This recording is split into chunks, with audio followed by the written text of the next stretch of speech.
सिकड़ी जब सैया ले आया, ननदी तो सासू से झगड़ा लगाया। सोना के सिकड़ी जब सैया ले आया, ननदी तो सासू से झगड़ा लगाया। तबे नु हम जननी, तबे नु हम जननी, पूरा घर पागल भेटाया। तबे नु हम जननी, पूरा घर पागल भेटाया। तबे नु हम जननी।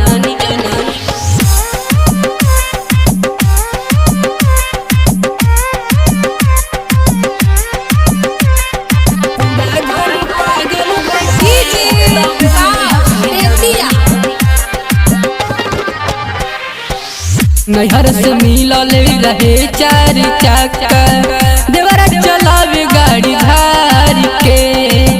एसी फ्रिज के न देहल लोग इज्जत, धई दिल लोग तुर तार के।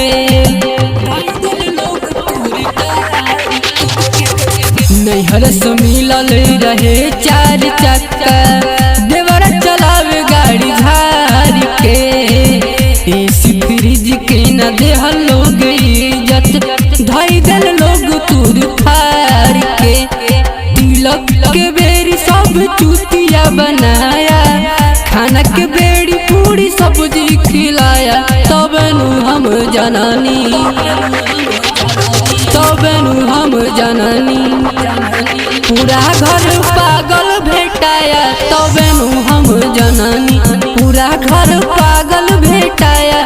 तबे नु हम जननी।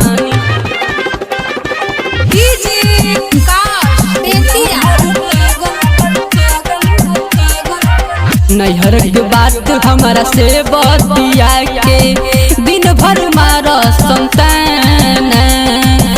नीमक डाल के रहत बाटे कमी, बुझल तो बड़का घराना।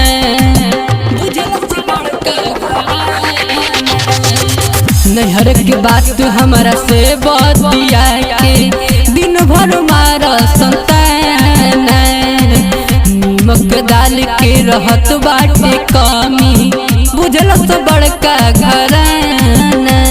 सैया राजू के कुल बात बताया, देवरा राहुल सब अगिया लगाया। तबे नु हम जननी,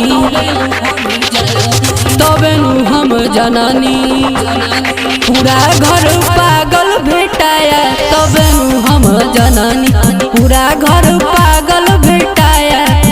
जाए दादा ऐसा ससुरा केहू को भगवान मत दे।